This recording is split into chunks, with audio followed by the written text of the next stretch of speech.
नमस्कार। खबरों के लिए आपको ले चलते हैं महाराजगंज जनपद के नौतनवा क्षेत्र से बड़ी खबर, जहां खाद के लिए तड़पते किसान समितियों पर मची अफरा तफरी। पुलिस पहुंची तो मची भागदड़। दोबारा समिति पर पहुंचने पर होगा मुकदमा, परसा मलिक पुलिस ने किया अनाउंस। जी हां, क्यों साहब, एक तरफ समय से खाद भी नहीं मिल रही और दूसरे तरफ मुकदमा भी लिखा जाएगा, ये कहां का नियम है। नौतनवा तहसील क्षेत्र के मंगलापुर साधन सहकारी समिति और तरैनी समिति पर हंगामा, किसान परेशान। बताते चला, महाराजगंज जनपद के नौतनवा तहसील क्षेत्र में इन दिनों किसान खाद की किल्लत से बुरी तरह जूझ रहे हैं। एक तरफ जहां जिम्मेदार ये दावा कर रहे हैं कि खाद की उपलब्धता में कोई कमी नहीं है, वहीं जमीनी हकीकत इससे बिल्कुल अलग तस्वीर पेश कर रही है। खाद की समय से आपूर्ति न होने से कृषि कार्य बुरी तरह बाधित हो रहा है, जिससे किसानों में गहरी नाराजगी देखने को मिल रही है। खास तौर पर साधन सहकारी समिति मंगलापुर और साधन सहकारी समिति तरैनी पर बुधवार को हजारों की संख्या में किसान इकट्ठा हो गए।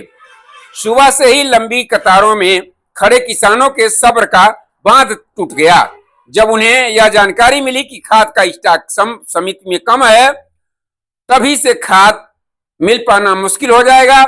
तो तरैनी समिति पर स्थिति कुछ ज्यादा ही विस्फोटक हो गई। यहां हताश किसानों ने गुस्से में आकर सड़क तक जाम करने पर उतर गए और सड़क पर बैठकर नारेबाजी करने लगे। जब तक जानकारी के अनुसार परसा मलिक पुलिस पहुंची, लोगों में भगदड़ मच गई और कुछ लोगों को परसा मलिक पुलिस ने समझाया, बुझाया, हटाया। लगभग आधे घंटे तक मार्ग पूरी तरह बाधित रहा। महिलाएं, बुजुर्ग और सेवा युवा किसान सभी सड़क पर बैठकर नारेबाजी करने लगे।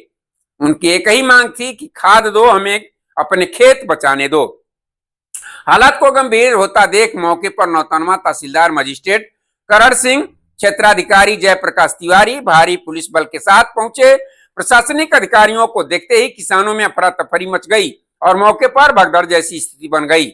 मंगलापुर समिति पर भी हालात कम चिंताजनक नहीं थे। वहां भी 2 दिन से सुबह से हजारों की संख्या में किसान ट्रैक्टर, टाली, बाइक, साइकिल और पैदल खाद लेने के लिए पहुंचे थे। एक एक बोरी खाद के लिए किसानों को 2-2 दिन इंतजार करना पड़ रहा है।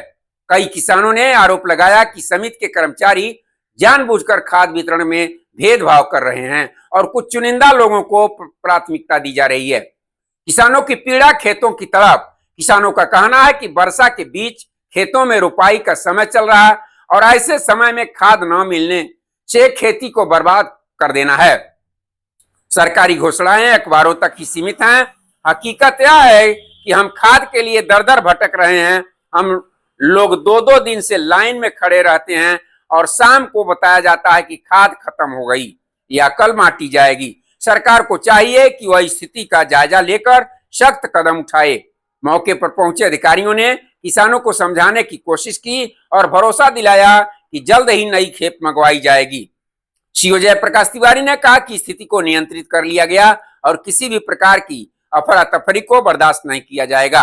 खाद वितरण की प्रक्रिया में पारदर्शिता सुनिश्चित की जाएगी। वहीं तहसीलदार करण सिंह ने भी किसानों को आश्वस्त किया कि जल्द ही हर समिति पर खाद की आपूर्ति निश्चित की जाएगी।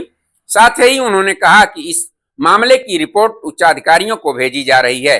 अब सवाल उठता है कि जब सरकार लगातार ये दावा कर रही है कि पर्याप्त मात्रा में खाद उपलब्ध है, तो फिर यह किल्लत क्यों हो रही है। कोई खड़ा हो तो बता दे, खाली नंबर बता दे।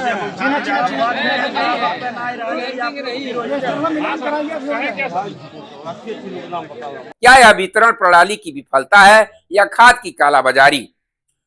जब तक खाद नहीं मिलेगी तब तक खेतों में हरियाली की उम्मीद करना भी बेईमानी है। सरकार और प्रशासन को जब नींद नहीं से जागना होगा, तो वरना आने वाले दिनों में हालात और भी विस्फोटक हो सकते हैं।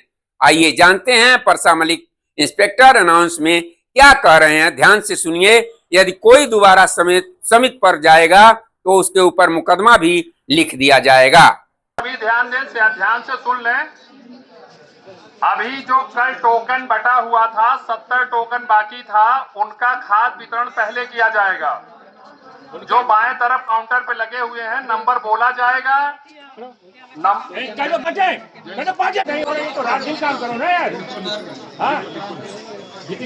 ये सभी कृपया ध्यान दें। जो टोकन कल बटा हुआ था 70 बाकी था, उनको पहले मिल रहा है बाएं तरफ से। बाकी जो फॉर्म जमा था कल, उसकी लिस्ट बनाई जा रही है, उसके बाद उनको वितरण किया जाएगा। और लोग अन्यथा लाइन न लगाएं, धूप में परेशान न हो, आराम से बैठ जाएं। जो फॉर्म जमा है उनको वितरित होने के बाद आप लोगों को वितरित किया जाएगा। प्रयास ये है कि सभी को खाद मिल जाए, आप लोग परेशान ना हो। एक चीज और ध्यान रखिएगा, जो दोबारा लाइन में लगा है उसके खिलाफ मुकदमा भी लिखा जाएगा। मैं रजिस्टर से मिलान कर रहा हूँ। जो एक बार खाद ले जा चुका है, दोबारा अगर लाइन में लगा है या फॉर्म जमा किया या टोकन लिया है, तो उसके खिलाफ कार्रवाई भी की जाएगी। इसलिए आप लोग शांति से छाए में खड़े हो जाएं। जो खाद है उपलब्ध, वो प्रयास ये है कि सभी को उपलब्ध करा दिया जाए। धन्यवाद। हमारे खबरों का मतलब है कि किसी को आहत नहीं पहुंचाना।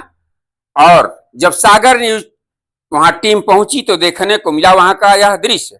ऐसी छोटी बड़ी खबरों के लिए बने रहिएगा सागर न्यूज पर। तब तक के लिए दीजिए इजाजत, फिर नया अपडेट लेकर होंगे हाजिर। नमस्कार।